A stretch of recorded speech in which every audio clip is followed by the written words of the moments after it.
Qala musannif wal muallif rahimahullah ta'ala wa nafa'ana bihi wa bi'ulumihi wa barakatihi amin ya rabbal alamin. Qala musannif ar-rabi'u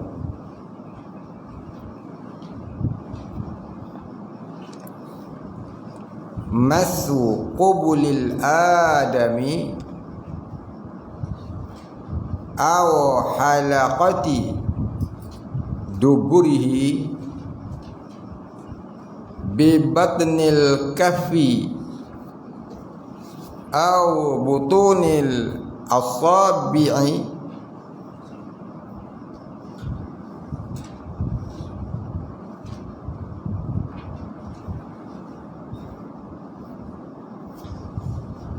man intaqada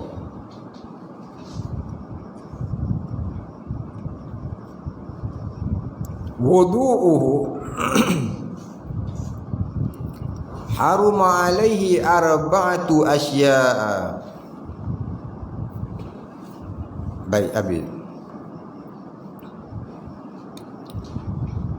Ar-rabi'u bermula yang keempat.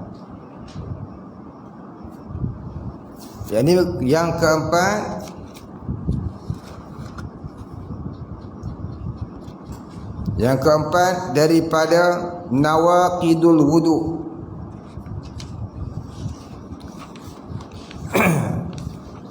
Ar-rabi'u ay ar-rabi'u min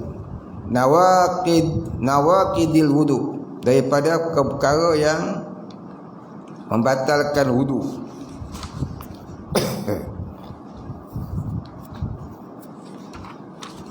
Apa dia? Masu qubulil adami.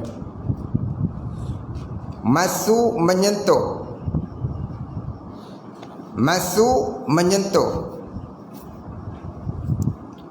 Qubulil adami. Qubulil adami, kubul anak Adam. Bukan kubur. Kubur, menyentuh kubur tak apa, ni menyentuh kubul.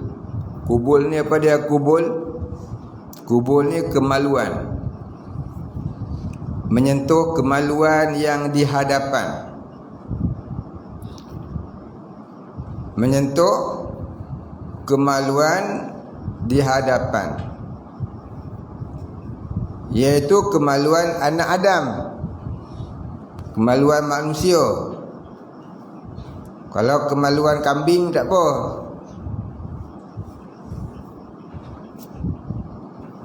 Kemaluan harimau pun tak apa. Yang tak boleh ni kemaluan manusia.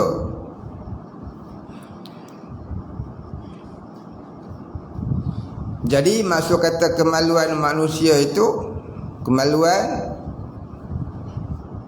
yang di hadapan, kubul.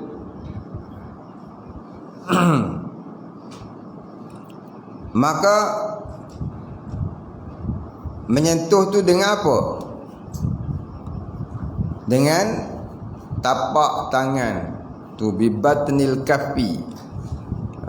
Dengan tapak tangan. Kalau belakang tapak tangan tak apa, kura-kura tangan tak apa, jangan tapak tangan. Kura-kura tangan tak apa. Rasa nak gaul gatal sangat, gaul kat belakang tak apa, gaul kat depan batal. Tak kira laki-laki, tak kira orang perempuan. Ni bukan kira kotor, ni kira hukum fiqh, kena mengaji betul. Sehari dia kata apa ustaz saya mengajar cakap kotor dalam surau. Orang tak cakap lagi tu ni surau pengotak ustaz ni. Lucah. Ni bukan lucah, ni bukan pengotak, ni hukum syarak. Tak abang tak tahu. Kena beritahu. Jadi kita wajib belajar ni. Dalam Quran dia kata udkhulu fi silmi kafah. Masuklah kamu dalam Islam itu keseluruhan. Islam itu ialah keseluruhan hidup kita.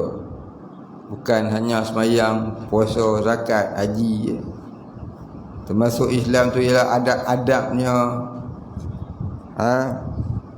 Adab-adab kita mengaji, adab-adab kita duduk dalam surau, dalam masjid, adab dengan orang tua, adab dengan orang muda. Itu semua Islam. Jadi begitu juga adab kita memelihara wudu. Jangan bagi batal wudu. Adab dia antaranya kena jaga perkara yang batalkan wudu. Maka jangan menyentuh dengan tapak tangan. Belakang tapak tangan tak apa. Tak kira lelaki-lelaki, tak kira perempuan. Jangan sentuh dengan tapak tangan. Baik, habis. Jadi kalau kemaluan tu dah terpotong tangan tu, kemaluan tu dah terpotong, orang pergi potong je, buat campak tengah jalan. Nak pergi sembahyang subuh, tengok mendatang apa.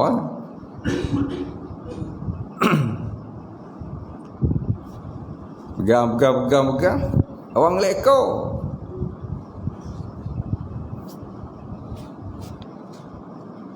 Buang balik. Batal tak wudu? Selagi namanya kubul, namanya kemaluan, maka batal wudu walaupun sudah terpotong. Melainkan kalau dah tak dinamakan kemaluan, umpamanya dah dicincang-cincang, terpeganglah pucung dia, kulit dia, kulup dia. Orang lelaki masuk Jawi, dia potong kulup, dia potong-potong pergi buang kat depan jalan. Esoknya pergi pegang, datang apa tengok-tengok tu kulup dia. Yang tu tak apa, tak batal wudu. Pasal apa? Tak dinamakan dah sebagai kubul. Itu cuma serpihan dia. Tapi kalau masih lagi sempurna kekubulannya itu, maka kalau disentuh walaupun sudah terpotong, maka hukumnya batal wudu. Baik, au halakati duburihi, ataupun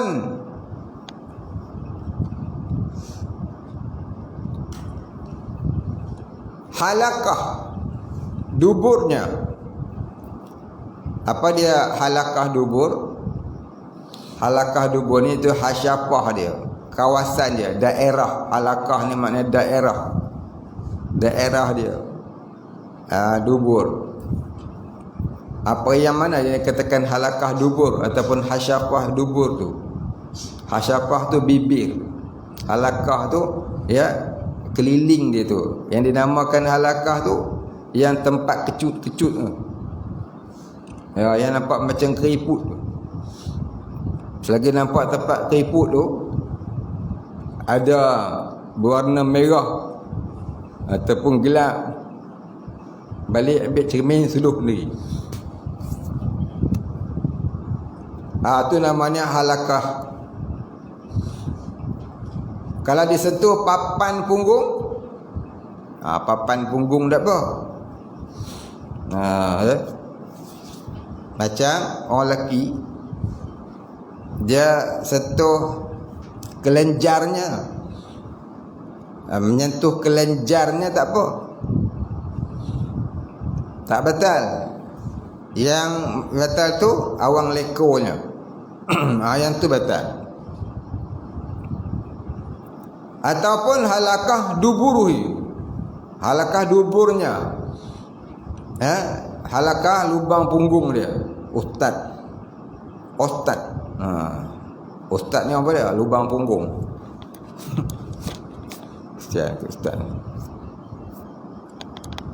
Jadi ustaz ni hari-hari kena maki dengan orang. Lubang punggung, lubang punggung. Ustaz, ustaz. Atau lubang punggung. Jadi ustaz ni teruk no? Tak tahu orang tak mahu jadi ustaz. Kena maki orang hari-hari. Hari-hari orang maki. Ustazah orang tak maki, orang ustaz. Ustaz, ustaz, ustaz, ustaz. Lubang punggung, lubang punggung. Jubah, jubah, jubah. Itu mana ustaz?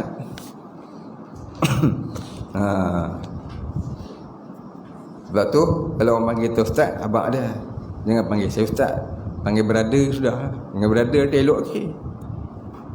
Panggil janggut ke? Oh janggut. Tak apa, ya saya. Ni pun ustaz. Pungkok. Pengajar tu. Ya. Kesian kat ustaz-ustaz ni. Hari-hari kena kutuk. Hari-hari kena aku kutuk dengan orang. Dia patut panggil punggung ustaz. Kesian dia. Dia dah susah. Panggil pula punggung. Eloklah. Baik. Jadi dia kata yang menyentuh tadi itu ialah kemaluan anak Adam, sama ada kubulnya ataupun duburnya, bibatnil kafi, dengan tapak tangan, au butunil asabi'i, ataupun perut segala jari. Perut jari. Perut jari ni perut jari. Ni perut jari lah ni. Ni tapak tangan. Belakang ni tak apa.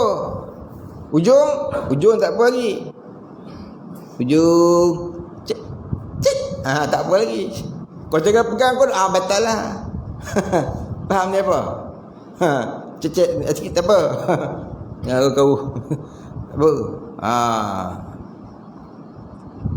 Jangan kau ni batal. Kau ni tak apa. Nak basuh punggung anak, basuh kau tu. Betul tak apa. Basuh punggung anak. Tak betul kan? Betul tak? Betul tak?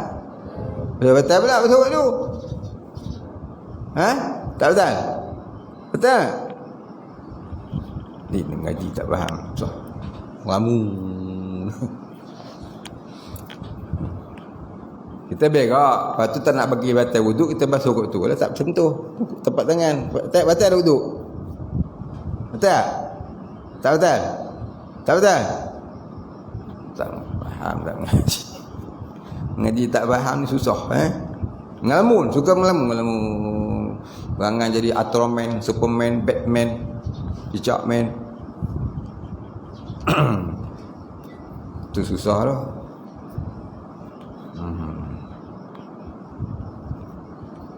Kau suka lah. Batal lah wuduk?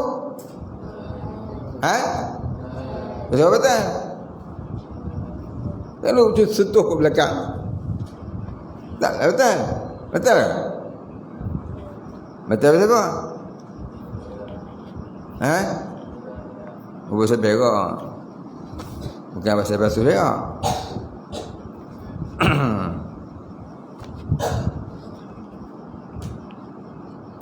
Baik. Habis ya. Jadi dia kata perkara yang membatalkan wuduk tadi ada 4 perkara. Apa dia perkara? Apa dia yang pertama? Ulang balik. Yang pertama apa dia? Al-khariju min ihdas sabilaini minal qubuli wad duburi rihun ghairuhu. Dia kata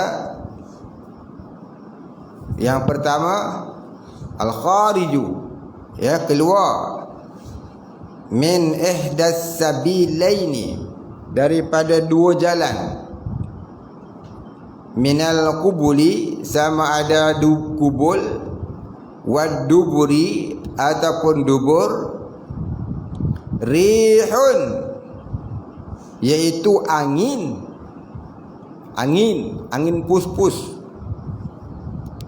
Apa dia di sini angin? Rihun kentut. Au ghairihu ataupun lain apa dia? Haziqan atau haqiban. Hazikun, haqibun. Kencing ataupun berak. Angin, kentut, kencing, ataupun kalau duburnya buang air besar. Kalau keluar cacing, betul tak? Keluar cacing, bukan kentut, bukan berak, tapi keluar cacing. Ataupun keluar batu, keluar berlian, ambil wuduk, ya, kepuk jatuh. Tengok berlian, koi keluar kat mana? Kat punggung. Batal tak wuduk? Batal. Walaupun keluar berlian sekalipun. Sebab apa? Sebab keluar sesuatu dari dua jalan. Tu kaedah dia. Keluar apa pun batal. Keluar naga pun batal. Ambil wuduk keluar naga, keluar api siap. Batal.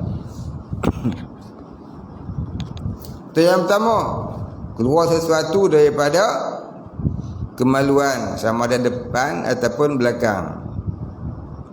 Yang kedua,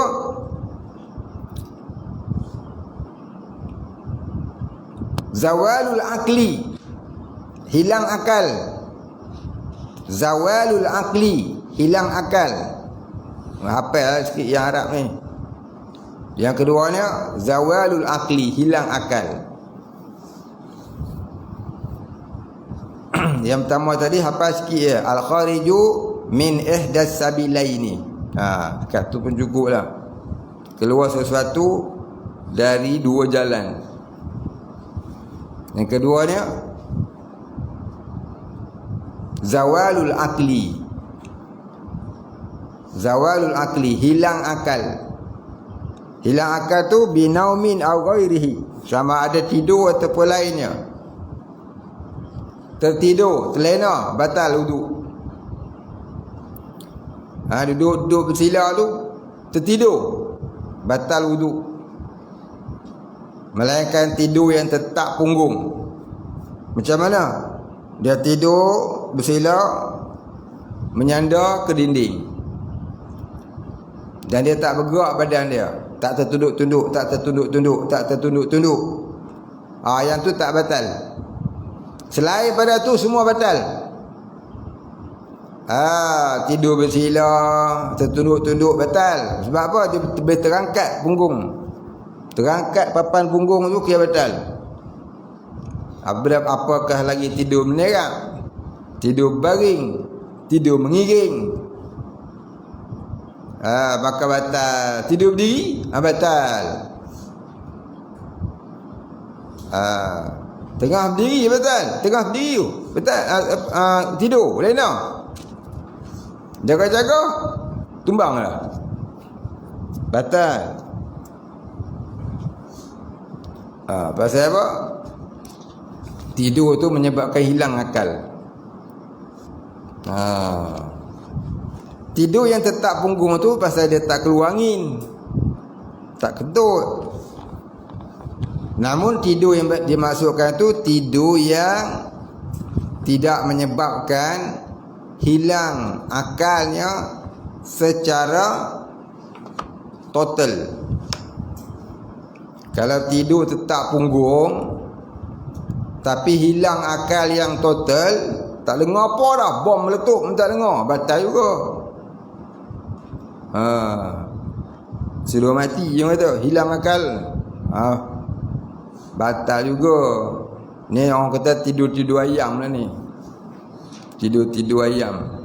Pergi masjid nak main Jumaat, ya, sampai sementara nak tunggu Bilal azan, nyandar dekat dinding masjid. Telena Ustaz. Kemudian bukan tidur tu, antara tidur tak tidur tu, yang tu tak betul. Tapi kalau tidur tetap punggung, menyandar di dinding sampai meliuk, meleleh ayak liak besi, meleleh ayak liak besi, bunyi pula kerong kerong kerong. Nun orang bang tak dengar apa, tahu main main melayang sampai ke Los Angeles kalau tak ada pergi. Yang tu hilang akal tu, hilang akal aku tu, hilang akal. Yang tu batal wuduk pasal hilang akal, pasal tidur mampu.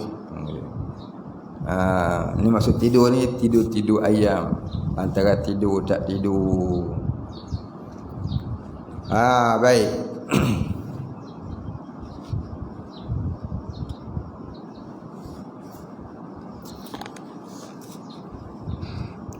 Kemudian yang ketiga apa dia? Iltiqa'u basyarati rajulin. Yang ketiganya berjumpa dua kulit laki-laki. Ini menyentuh kulit laki-laki dan perempuan yang ajnabi.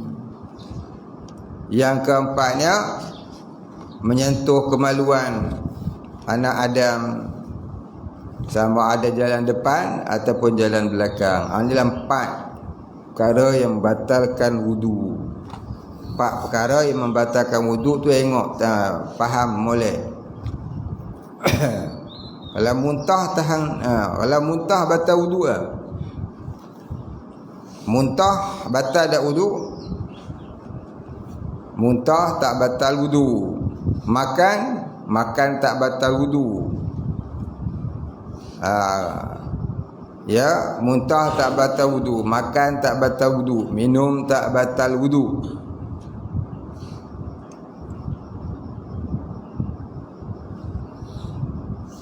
Tapi barang siapa yang makan dan minum setelah berwudu,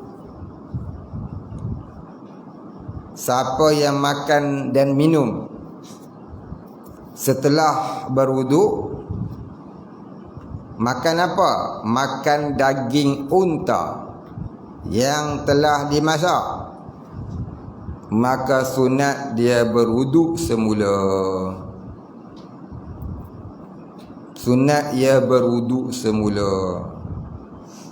Kenapa sunat berwuduk? Kerana meraihkan setengah pendapat ulama yang mengatakan makan daging unta batal wudu. Ada pendapat lain, dia kata, tapi bukan mazhab kita Syafi'i. Dulu ni adalah heboh. Saya ada kuliah dekat KLAI tu, heboh kat surau tu. Orang kata makan daging unta batal wudu, maka heboh lah, jadi kecoh sekejap. Jadi sebenarnya orang yang sebarkan hukum tu, dia mazhab lain. Dia pergi mengaji kitab mazhab lain. Lepas tu dia mari cerita dekat orang mazhab Syafi'i. Kecoh lah. Dia sendiri pun tak faham dia mazhab apa ni, masalah ni. Jadi yang batal wudu tu sebenarnya dalam mazhab lain. Dalam mazhab kita Syafi'i, makan daging unta tidak batal wudu. Namun kerana meraihkan ada mazhab kata batal, maka kata Imam Syafi'i, sunatlah siapa-siapa yang makan daging unta itu berwuduk semula. Dan ada pula setengah mazhab dia kata, batal wuduk sekiranya memakan sesuatu yang dimasak dengan api. Apa juga yang dimasak dengan api? Melalui proses pemanasan. Tak kira dengan api ke dengan elektrik ke, dia melalui proses pemanasan, maka batal wuduk. Tapi kita mazhab Syafi'i, tak batal wudu. Cuma eloklah kalau kita berwuduk semula. Kita bercakap sebenarnya banyak lagi perkara-perkara yang sunat kita tajdid wudu. Apa dia tajdid wudu?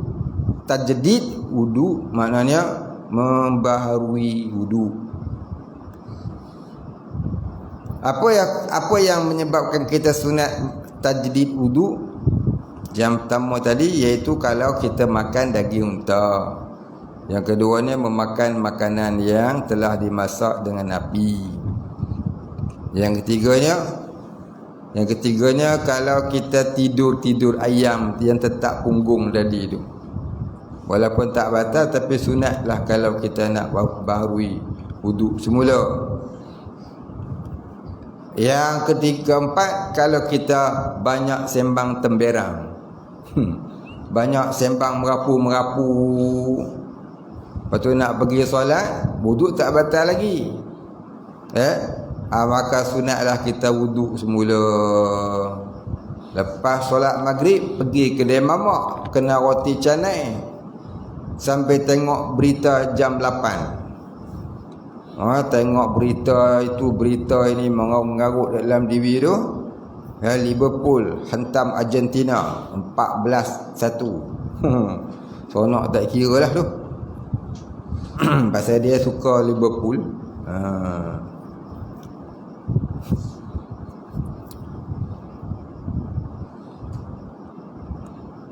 Jadi sunatlah nanti dia nak pergi solat, ambil wuduk dulu.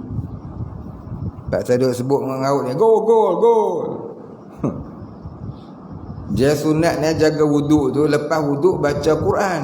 Kalau tidak melakukan solat ataupun selain daripada ibadat-ibadat yang lain, ataupun berselawat ataupun berzikir, nak jaga antara wuduk ke solat yang seterusnya tu. Macam Syekh Abdul Qadir Jalani, dia jaga wuduk dia antara maghrib ke isyak, dia mengadakan kuliah. Antara isyak sampai subuh, dia khatamkan satu Quran setiap malam. Maka dia solat subuh dengan wuduk sembahyang maghrib. Maka dia jaga antara solat ke solat tu baca Quran. Maka tak sunatlah dia nak wuduk semula, sebab dia jaga dengan ibadat.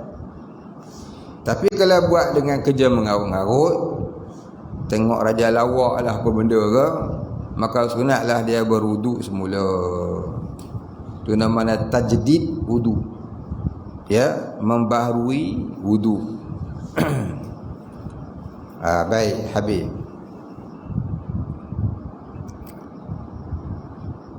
Manin taqada wudu'u.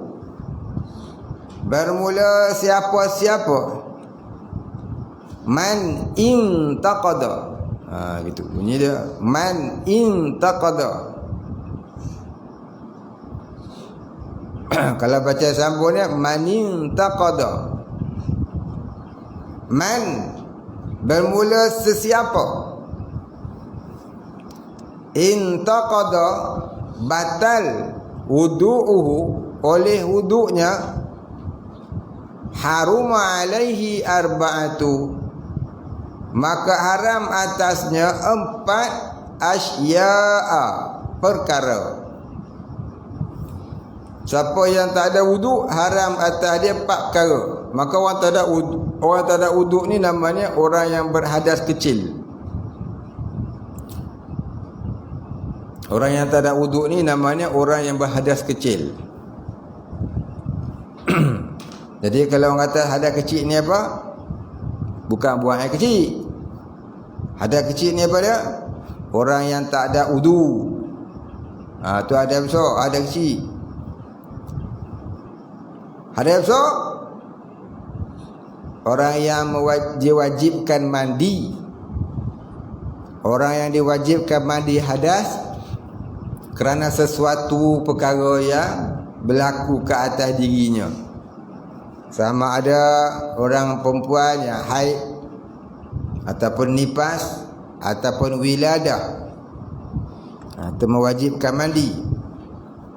Ataupun orang lelaki sebab keluar mani, ataupun lelaki dan perempuan sebab kematian. Itu perkara yang mewajibkan mandi. Maka yang mewajibkan mandi itu namanya orang yang berhadas besar.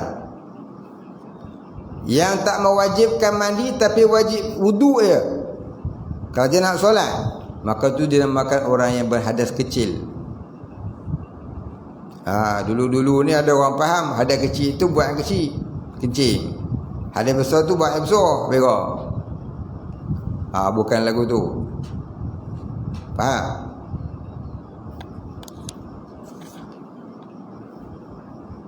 Pasal baru ni saya ada buat ujian orang lelaki-lelaki, lama lah saya mula-mula masuk.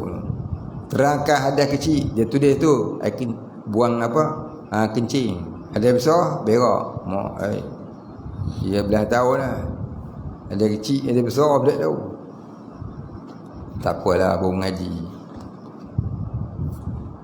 Allah ni reti lah. Allah ni bersyarah rakan dah. Tanya apa mau reti dah. Berzikir pun tak mau dah wali dah. Baik, dia kata bermula siapa-siapa yang batal wudu, haram ke atasnya 4 perkara. Apa dia? As-salatu. Yang pertamanya solat, sembahyang. Sembahyang sunat ke, sembahyang wajib fardu ke, maka haram. Melainkan 2 solat. Apa dia 2 solat? Solat kerana menghormati waktu dan solat jenazah dengan syarat-syarat yang tertentu. Bukan kata solat menghormati waktu tu boleh ya. Dah ada syarat dia. Syarat dia guna. Baik, contohnya kita naik kereta, kita pun mandu kereta kita, nak balik rumah ikut highway, tengah-tengah jalan gedebung, kapal terbang jatuh, merentang jalan, terus dia jam habis kereta. Tak boleh jalan. Kita tadi balik kerja, contohnya lah, ya, pukul 5 petang, target sampai rumah 5:30, dalam mayang soal di rumah. Tiba-tiba dah terjatuh kapal terbang tu, kren mana nak angkat kapal terbang, kena cangkut dengan kapal terbang juga lah. Kena panggil lah kapal terbang towing. Mana punya kapal terbang tak tahu lah. Tunggu punya lama. Kita tengok jam dah pukul 7. Oh, ni tak sampai dah rumah. Habislah asar aku. Maka jadi wajib dia solat menghormati waktu. Jadi wajib dia solat menghormati waktu semasa itu, iaitu semasa hampir nak habis waktu asar tu, dia wajib. Sekira-kira bagi salam tu habislah waktu, maka tu waktu tu wajib. Mungkin dalam 10 minit ataupun 15 minit nak habis waktu tu, wajib dia sembahyang menghormati waktu. Maka wajib dia sembahyang menghormati waktu itu syaratnya. Apa dia syaratnya? Syaratnya pakaiannya tidak bernajis, tubuh badannya pun tidak bernajis, tempat solatnya tu pun tak bernajis. Apa dia? Kushin dia tu tak najis. Kushin dia tu, bukan kereta tu. Kereta tu tak apa, tayar tu tak kira, tu kushin dia tu. Kushin tempat duduk tu tak bernajis. Maka jika tak bernajis tubuhnya, tak bernajis pakaiannya, tak bernajis tempat duduknya tu, maka wajiblah dia solat menghormati waktu asar. Maka solatlah dia tanpa wuduk sekalipun. Solatlah dia tanpa wuduk sekalipun dengan niat solat menghormati waktu. Nanti balik rumah wajib sembahyang semula, wajib qada sembahyang asar tu. Baik. Tapi kalau tubuh dia ada najis, contohnya tadi kencing tak basuh, kencing masuk tandas, air pilih tak ada, buka-buka keluar api, tak keluar air, tapi tak terbakar. Maka pakai genyek-genyek itu lah, meleleh pula lah ke tempat lain, dah bernajis, tak boleh lah sembahyang. Dia tak wajib solat hormati waktu pasal tubuhnya bernajis. Baik. Jadi kalau tubuh bernajis, tempat pakaian bernajis, tempat solat bernajis, maka tidak wajib solat menghormati waktu. Kita naik bas ke, bas ekspres, masuk waktu zuhur, berapa bas tak berhenti-berhenti tak sembahyang. Berapa bas tu namanya tong sampah anak lelaki tong tai, mana dia nak berhenti sembahyang. Dia pakai hentam jalan dia. Jadi kita duduk kat belakang, wajiblah kita sembahyang sunat, sembahyang menghormati waktu. Kalau waktu tu dah hampir habis, sekira-kira antara takbir ke salam, habislah waktu. Masa tu jadi wajib kita sembahyang hormati waktu. Kalau suci badan, pakaian dan tempat solat tu daripada najis. Habis tu bas tu kat tayar dia pijak babi, dia pijak anjing, tu tak kira. Tempat sembahyang tu, kusin dia tu ada najis ke tak ada najis. Selipar kita, kasut kita tu tak pijak apa tak basuh, jangan pijak, jangan pakai kasut. Pijak atas kasut tak apa, buka kaki tu daripada kasut, pijak atas dia. Kalau atas dia tak ada najis, pijak atas kasut tu, tu tak apa. Kalau atas tu tak ada najis, bawah saja. Kalau atas pun ada najis, atas pun ada najis, memang sila. Yang sila lah atas kucing tu. Baik, itu cara dia. Itu sembahyang menghormati waktu. Kadang-kadang jadi wajib, kadang-kadang tak wajib. Yang kedua, apa dia sembahyang yang boleh walaupun tak ada wudu, iaitu sembahyang mayat. Sembahyang mayat boleh walaupun tak ada wudu. Macam mana sembahyang mayat tak ada wudu? Baik, bukanlah semua sembahyang mayat tu boleh sembahyang kalau kita ada wudu. Yang dikatakan boleh sembahyang mayat tanpa wudu tu begini. Ni orang lelaki-lelaki je lah ni. Selalunya orang perempuan ni dia tak main mayat. Orang perempuan nak main mayat pun boleh ke, tak ada masalah. Ni biasanya lelaki-lelaki lah nak cerita ni. Dia umum dah sembahyang solat jenazah pukul 11 pagi di masjid negara.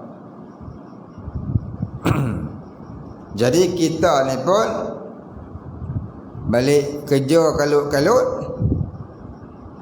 terus pakai kain, terus pakai baju Melayu dengan niat sagi sampai masjid, aku baru nak ambil wuduk lah. Takut terkentut pula tengah jalan. Maklumlah tadi makan nasi biryani 2 pinggan. Jadi takut terkentut, batal, ambil kat sembahyang, ambil wuduk dekat masjid. Naiklah motor dia, brum, Sampai di masjid, orang dah nak takbir dah. Orang dah nak takbir dah. Jadi kalau ambil wuduk, tak sempat nak sembahyang mayat. Sembahyang mayat bukannya lama, sat je 5 minit je. Ya, sembahyang mayat tak lama, 5 minit pun tak sampai. Pak takbir pergi salam habis. Dia ambil wuduk pula campur dengan wah-wah sikit lagi, 7 minit pun siap silap bulan. Sembahyang mayat tak lama, 2 minit pun boleh habis. Dia duk fikir kalau aku ambil wuduk ni pakai tak sembahyang, maka nak buat lagu mana?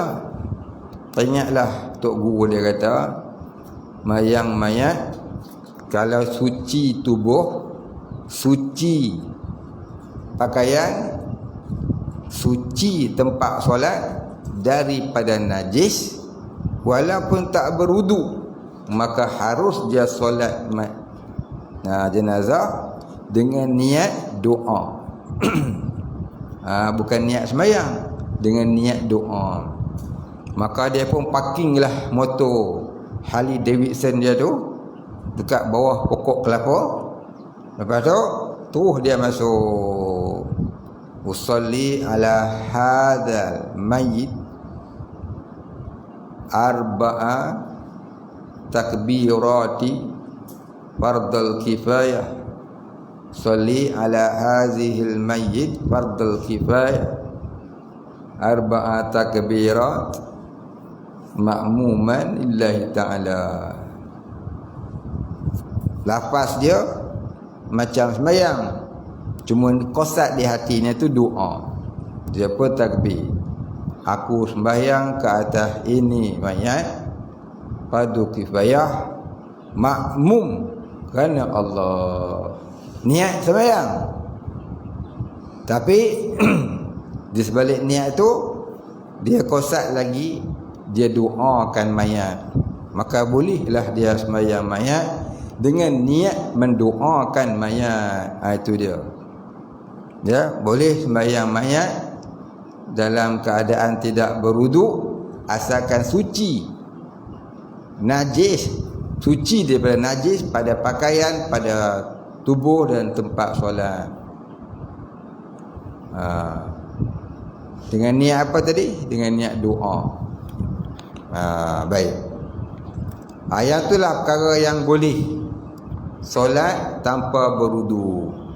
Tapi kalau solat fardu ataupun solat sunat, solat fardu, solat sunat, sunat duha ke sunat apa ke tanpa wudu, kata Imam Hanafi dalam Fiqhul Akbar, siapa solat tanpa wudu menghampiri syirik. Tak solat tak apa lagi, tapi kalau solat tanpa wudu jadi mempersendakan Allah. Tak solat engkar perintah Allah. Solat tanpa wudu itu mempermainkan perintah Allah. Maka yang tu lebih besar dosanya. Tak solat dengan solat tak ada wudu, maka solat tak ada wudu lebih besar dosanya daripada tidak solat. Tinggal solat tanpa wudu, tinggal solat ni menghampiri kufur, menghampiri syirik. Tinggal solat. Kalau solat dalam keadaan tidak ada wudu dengan sengaja, itu lebih hampir lagi. Baik, habis. Jadi yang pertamanya solat. Wa tawafu, dan keduanya tawaf. Tawaf ni di mana? Tawaf di mana?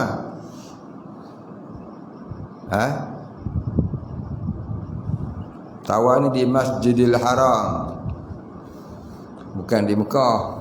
Di Masjidil Haram. Mekah tu luar. Wa masul mushafi, dan ketiga menyentuh mushaf. Menyentuh mushaf. Ada orang panggil mashaf. Ada orang sebut mishaf. Ada orang sebut mushaf. Yang paling betulnya, paling tepatnya apa dia? Tiga-tiga tu betul belaka. Cuma yang paling tepatnya mushaf.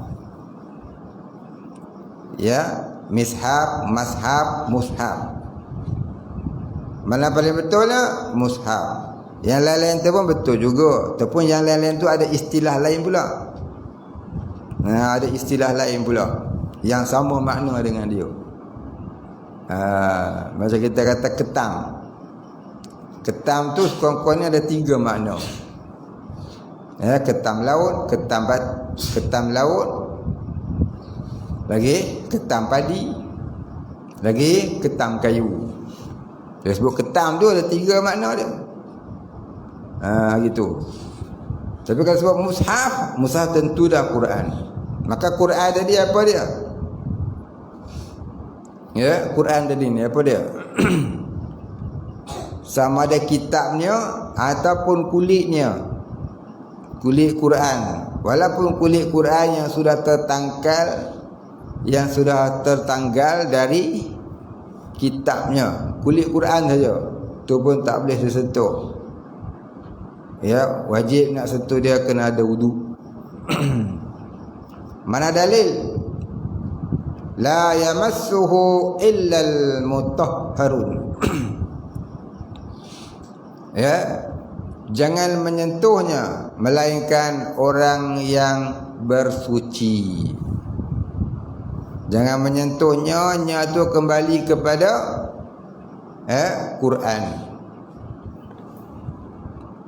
Ada setengah orang dia tafsir la yamassuhu illal mutahharun, jangan menyentuhnya melainkan yang bersuci. Nya tu bukan kembali kepada Quran katanya. Dia kata kembali kepada Lauhul Mahfuz, melainkan yang bersuci, yang ni malaikat yang suci. Maka bolehlah sentuh kitab Quran yang kita duk tengok ni tanpa wuduk, pasal tak kena mengena dengan ayat itu. Ada orang yang faham lagu tu ada. Di antaranya pok-pok Wahabi. Pok-pok Wahabi dia kata sentuh Quran tak payah pakai wuduk. Maka dia bawa lah wuduk ke mana-mana, sampai ke dalam tandas pun dia bawa. Nanti dia keluar baca. Wuduk pun tak ada. Bawa Quran, baca tak apa, menyentuh. Baca Quran tanpa wuduk tak apa, menyentuh Quran tu kena ada wuduk. Tapi Wahabi kata tak apa. Baik. Jadi bila dia kata tak apa, pasal apa dia kata tak apa? Pasal dia tafsirkan Quran macam tadi ni. La yamassuhu, tidak boleh menyentuhnya. Nya tu dia tak kembali kepada Quran. Dia kembali kepada Lauhul Mahfuz. Jadi Quran tak kena mengena katanya. Baik. Kalau dia kata la yamassuhu, tidak boleh menyentuhnya, nya tu kembali kepada Lauhul Mahfuz, maka kita lihat balik ayat itu. Ada sambung dia tadi sebelumnya tu. Sebelum ayat tu apa dia? Tanzilum mir rabbir rahim, diturunkan ia dari Tuhan yang Maha Penyayang. Makanya diturunkan itu bukan Lauhul Mahfuz. Ada Lauhul Mahfuz turun ke bumi? Kalau turunlah Lauhul Mahfuz ke bumi, ganak bumi. Besarnya Lauhul Mahfuz tu, satu-satu huruf dia pun sebesar bukit Qaf. Satu huruf dia. Banyak mana huruf dia tu? Tak tu nak kira lah. Bukan trilion lagi lah. Bukan zillion lagi dah. Ya, penuh lah bumi ni. Tenggelam tu lah bumi ni. Orang nak rasanya. Besar Lauhul Mahfuz ni. Bukan kecil. Bukan macam buku nota, buku hutang tu. Lebih besar daripada langit lagi. Besarnya Lauhul Mahfuz ni. Aras terletak di mana? Terletak di aras. Aras ni alam yang paling besar dalam alam-alam yang lain. Alam ni ada banyak.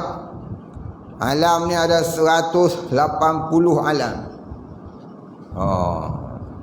Bukannya sikit alam ni. Kalau termasuk dengan putar alam lagi, aku tak tahu lah tu banyak mana. Putar alam lagi banyak. Jadi yang turun ke bumi ni bukanlah Lauhul Mahfuz. Al-Quran sebut tanzilum min Rabbir Rahim. Diturunkan daripada Tuhan yang Maha Penyayang. Maka kita lihat di situ, yang turun tu bukanlah Lauhul Mahfuz. Yang turun tu apa? Quran. Yang turun tu ialah Quran, bukan yang turun tu Lauhul Mahfuz. Maka ayat yang seterusnya, la yamassuhu illal mutahharun, tidak boleh menyentuhnya melainkan yang bersuci. Maka tentulah yang turun tu ialah Quran. Maka tak boleh menyentuhnya tu pun Quran lah. Kenapa kembali kepada Lauhul Mahfuz pula? Maka pendapat mazhab kita ni lebih tepat, iaitu wajiblah berwudu kalau nak menyentuh Al-Quran. Pendapat tadi itu disanggah dengan teori ayat Al-Quran itu sendiri.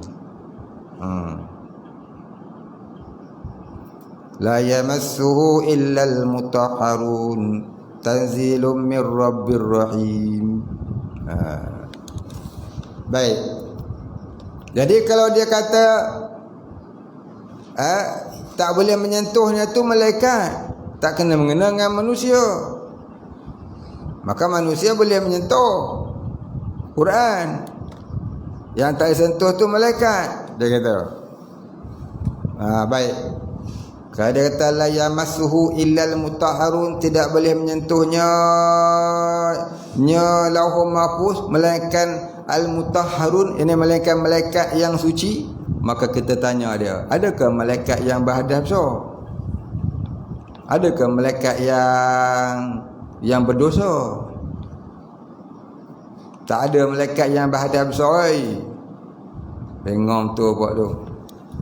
Tak ada malaikat yang berhadap kecil. Malaikat mana makan minum, mana kentut, mana berak, mana kencing, hidup mana. Maka malaikat tu dia sentiasa duduk dalam keadaan suci. Maka tentulah illal mutahharu, melainkan orang yang bersuci itu jatuh pada manusia. Sebab manusia tu dia yang banyak badan besar, banyak badan kecil. Jadi illal mutahharu tu melainkan orang yang bersuci, bukan melainkan malaikat yang suci. Jadi itulah sanggahan kepada orang yang berkata boleh sentuh Quran walaupun tiada berwudu. Maka kita kata pendapat dia tu tidak tepat. Pendapatnya tu tidak tepat. Yang tepatnya ialah tidak boleh menyentuhnya Al-Quran melainkan orang yang bersuci. Yang ni orang yang bersuci daripada hadas kecil dan hadas besar. Dan Quran itu diturunkan dari Tuhan yang Maha Penyayang. Yang turun tu bukan Lauhul Mahfuz, tapi yang turun tu ialah Quran. Baik.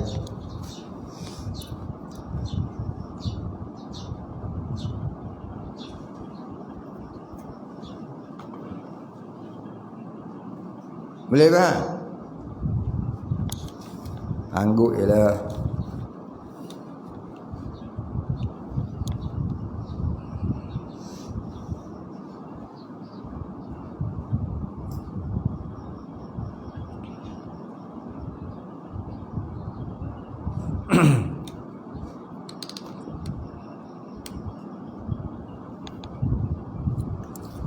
Wa hamluhu, dan memikulnya. Jadi memikul ataupun menanggung, memikul ataupun menanggung nya Al-Quran. Jadi Al-Quran ni kalau tak ada wudu tak boleh sentuh, dan tak boleh kita nak menanggung dia, nak pegang dia, nak bawa dia. Melainkan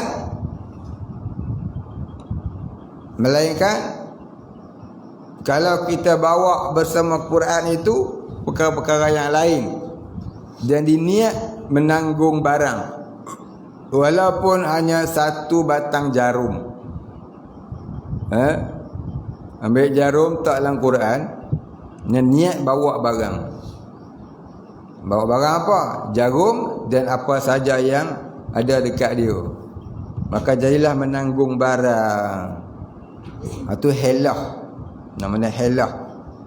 Helah supaya tidak jadi berdosa menyentuh Al-Quran tanpa wudu. Ambil pembaris ke tak dalam tu, kemudian niat bawa barang, maka tak jadilah berdosa kerana menanggung Quran tanpa wudu.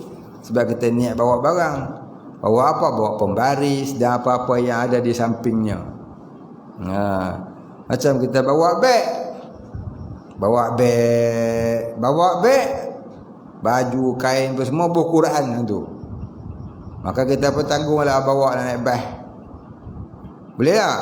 Boleh. Kita niat bawa barang, menanggung barang. Tu cara helak supaya tak jadi berdosa menanggung Quran, membawa Quran, menyentuh Quran tanpa wudu. Dan boleh menyentuh Quran tanpa wudu dan tidak haram, walaupun Quran semata-mata, dengan niat untuk memeliharanya daripada rosak.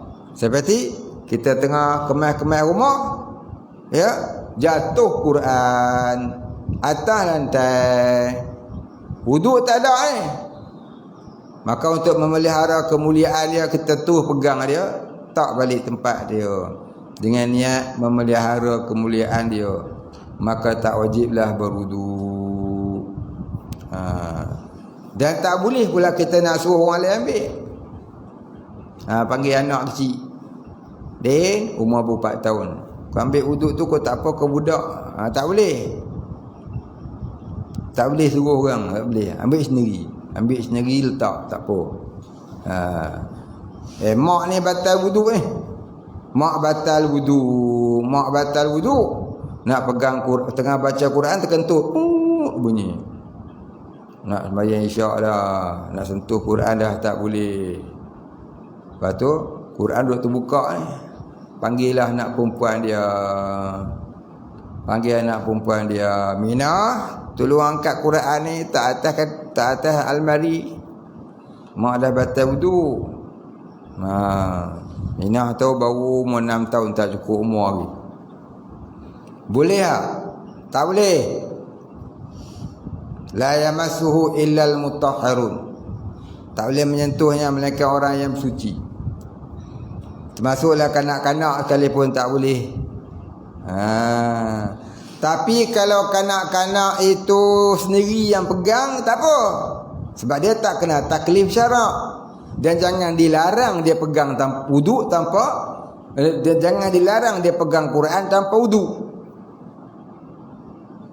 Kanak-kanak umur 6 tahun, ya, pegang kitab Al-Quran tanpa wudu. Sebab apa? Nak pergi belajar kat sekolah kafar. Jangan dilarang dia, tak apa. Dia sendiri pegang tak apa. Jangan disuruh, tak boleh. Ya, ni kakak dia umur 16 tahun, batal wudu, suruh adik umur 6 tahun. Pasal apa dia batal wudu? Suruh adik dia angkat Quran, simpan tempat dia. Tak boleh. Dia kata Minah tu tutup Quran dia, kakak dia batal wudu, Minah tu pun tak ada wudu, haram kakak tu. Minah tu tak berdosa pasal dia tak berumur 6 tahun. Kakak tu dia berdosa pasal suruh kurang. Maka nak buat guna, tak apalah, pergilah ambil wudu tu. Tengok-tengok nak pegang kan, adik dia dah pegang, dah tutup dah simpan kat almari. Tak apa, tak berdosa. Adik tak berdosa, kakak pun tak berdosa. Yang berdosa ni kalau kakak tu suruh. Kita tak boleh pegang wudu. Kita suruh pula orang tak ada wudu pegang, kita berdosa. Walaupun orang tu budak. Ya. Jadi kanak-kanak umur 6 tahun kalau memegang atau menyentuh Al-Quran tanpa wudu tidaklah berdosa. Dan kalau dia pegang, buka-buka, belek-belek ataupun pegang, tanggung nak pergi belajar dekat sekolah kafar, maka kita jangan larang dia walaupun tak ada wudu. Kenapa? Hikmahnya mengajarnya merapatkan diri dengan Al-Quran. Yang tak bolehnya kita menyuruh dia mengangkat Quran sedangkan kita tahu dia tak ada wudu. Tu faham? Itu kanak-kanak umur 6 tahun. Tapi kalau kanak-kanak umur 60 tahun, kanak-kanak umur 60 tahun kalau dia pegang Quran tanpa wudu berdosa dia. Ya, kanak-kanak umur 60 tahun nak pegang Quran kena berwudu. 60 tahun nama kanak-kanak nama dia kanak-kanak terencat. Baik, kita berhenti situ dulu. Baik, tandakan wa yahrumu 'alal junubi, dan lagi haram atas orang yang berjunub. Wa yahrumu 'alal junubi, tanda esok tanya kering. Ku tengok hang tengok aku. Ku tengok hang tengok aku. Tanda. Pen tak bawa. Masya-Allah.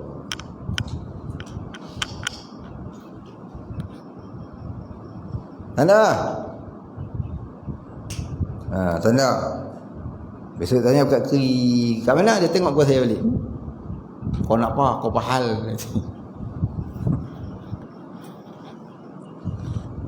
Wallahu a'lam. Al-Fatihah. A'udzu billahi minasyaitonir rajim. Bismillahirrahmanirrahim. Alhamdulillahi rabbil alamin, arrahmanir rahim, maliki yaumiddin. Iyyaka na'budu wa iyyaka nasta'in. Ihdinas siratal mustaqim. Siratal ladzina an'amta 'alaihim ghairil maghdubi 'alaihim waladdallin. Bismillahirrahmanirrahim. Alhamdulillahi rabbil alamin. Salatu wassalamu ala asyrafil anbiya'i wal mursalin ala alihi wa sahbihi ajma'in. Allahumma ighfir lana dhunubana warhamna wa antal ghafurur rahim. Allahumma ighfir lana dhunubana wa liwalidina warhamhum kama rabbayana shighara wa limasyayikhina wa lil muslimin ajma'in birahmatika ya arhamar rahimin. Allahumma nawwir qulubana bin nuri ma'rifatik. Ya Fattah ya Razzaq, iftah lana fathan qariba kama fatahtahu ala anbiya'ika wa awliyaika wa ibadika as-salihin. Sallallahu ala sayyidina Muhammad wa ala alihi sahbihi ajma'in. Subhana rabbika rabbil izzati amma yasifun. Salamun ala al-mursalin walhamdulillahi rabbil alamin.